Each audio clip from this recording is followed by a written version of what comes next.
All right. Hey, YouTube, I'm Lucky, and today is Thursday, so it's time to cover the big Twab news. Bungie gives us a little hint at the new dungeon that's coming out. They give us an exact date for that, so that's exciting. Next season, new dungeon. And then they go over an entire ability sweep overhaul that's happening with the arrival of Lightfall. So it's actually pretty exciting stuff. So get ready for that. That'll be coming out in February, but they're going over it all right now just to let us know that power creep has become a big issue, and they want to adjust a bunch of things with Lightfall. So starting with solar, we're going to go over some of these adjustments. Restoration times 1 getting a nerf, restoration times 2 getting a nerf. If you do get the higher stack, it'll prioritize that, of course. So if you have restoration times 2 and 1 proc, it'll pick restoration times 2 because those are a bit strong. Ember of Torches and Ember of Solace getting a nerf as well. And then they talk about Blade Barrage being a bit too potent and easy to use, and so they're bringing that down quite a bit. It is one of the strongest damage output supers, so not too surprised there. Let's talk about Knock 'em Down. Now provides 15% bonus damage resistance to Deadshot Golden Gun and no longer provides bonus duration. No longer provides 15% bonus damage resistance to Marksman Golden Gun. And Blade Barrage, the bonus projectiles reduced from 5 to 3 per group. It now releases a total of 20 knives, down from 24. So they're doing a bunch of things to change that.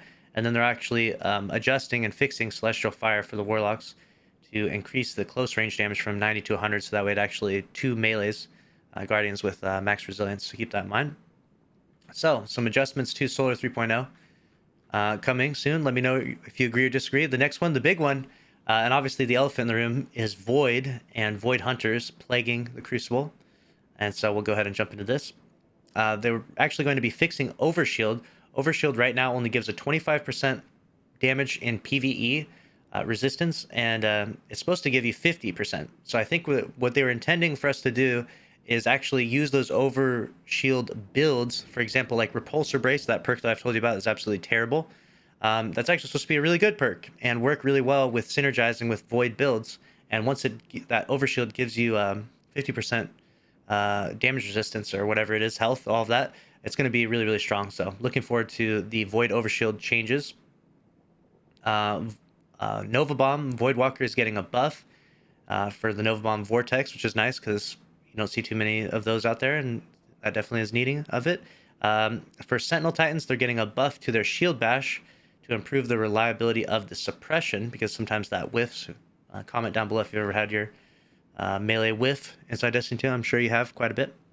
And then they go over, they're going to be obviously adjusting the damage of Divinity, and so they wanted to accordingly buff Void Tether, so that way more people realize that the synergy between Divinity and Tether is perfect, and you can still just play the exact playstyle you've been playing if you really want, if you really enjoyed the benefits of the Div Cage and the ability to hit those crits, but you don't have to. So they're increasing the duration of Deadfall from 8 to 12 seconds, and then they're actually increasing Moby's Quiver from 8 to 6 seconds. So most of you will be using Deadfall, so that way you get that longer debuff when you're damaging bosses. And should be a good time. And then they talk about the elephant in the room, which is invisibility is absolutely plaguing high-end PvP right now. They don't have an exact fix for it right now. What they tried to do in the past was make it the invisibility ping your radar a little bit more, which helps to some degree, but clearly it's not enough. Void is invisibility is still a plague in PvP, and they don't have a current fix right now, but they are working on it. So it's on the radar. So the Invis Hunters, be warned. Okay. Arc 3.0, the nerfs coming to Arc 3.0. It feels weird hearing about Arc 3.0 getting nerfed when it literally just came out like this season, right? So it's like, no, don't nerf Arc 3.0. But there's some elements that obviously need to get nerfed. For example, the Touch of Thunder Storm Grenade from Titans. They are obviously doing way too much damage. They last way too long. In PvP, their timer is being reduced, and they're also giving some visual effects, so that way you'll be able to more noticeably see whether or not this is your friendly grenade or an enemy grenade. Okay. And then they're buffing the Ballistic Slam in PvE by 16%. So maybe do some Ballistic Slams in PvE. Probably not, because 1-2 punch shotgun exists, but still kind of cool to see Ballistic Slam get a small buff. And then Tempest Strike, increase the Tempest Strike damage against PvE combatants by 30% for Arc Hunters. And then they talked about the Stormcaller's potency in PvE and PvP. So Arc Warlock is bad right now. It's the worst of all the classes, and so they're going to be giving it some serious buffs soon. And Arc Souls are going to be going from 35 damage to 60 damage in PvE. So get ready for Arc Souls to be absolutely clapping enemies in PvE, and Arc Warlocks probably be really, really strong after that. And then they're also increasing the damage and travel range of ball lightning from 27 meters to 35, and increasing the damage of chain lightning by 50%. So Arc Warlocks, you're getting the love you deserve. You've been shafted for long enough now. Okay. Chaos Reach, the base cooldown is going from 916 to 735. So they're giving a buff back to Chaos Reach because no one's been using that ever since those Geomags got nerfed. RIP Geomags and Chaos Reach. Anyone remember that crazy meta? Then Stasis. Now, they make a little joke here that they're not going back to Beyond Light level with Stasis, which is obviously laughable because that was absurd. But they are giving some buffs to Stasis. The slow movement penalty is going to be increased by 10%. So if you're affected by being slowed, it's going to be more effective than it has been. So that way it's a little more potent and makes using Stasis a little more viable. They're buffing Cold Snap Grenade, can now adjust its trajectory for 0.5 seconds after creation, rather than immediately finding a target and traveling toward its last known position. So buff to Cold Snaps. Remember when those were crazy? Hopefully those won't be back to that level, but we'll see. Dustfield Grenade. Its stack application rate on players is increased by 13%. So if you get stuck in a Dustfield Grenade, right now you can kind of just slowly walk out of it, but if you get stuck in the middle of it now, I'm assuming that you're not gonna be able to make it out. You're gonna get frozen. So if people are precise with their dust fields, you're going to get frozen and then meleeed or shattered, whatever, killed. So some buffs to Stasis. I think these are some pretty fair buffs. Revenant Hunter is getting some more fragment slots, and Behemoth Titan Cryochlasm is also getting some more fragment slots, so that we can slot in some of those excellent fragments that make your builds that much stronger. And then Shadebinder is in a good place. We believe a portion of the friction comes from Glacial Harvest lengthy cooldown after activation, so we're reducing it by 33%.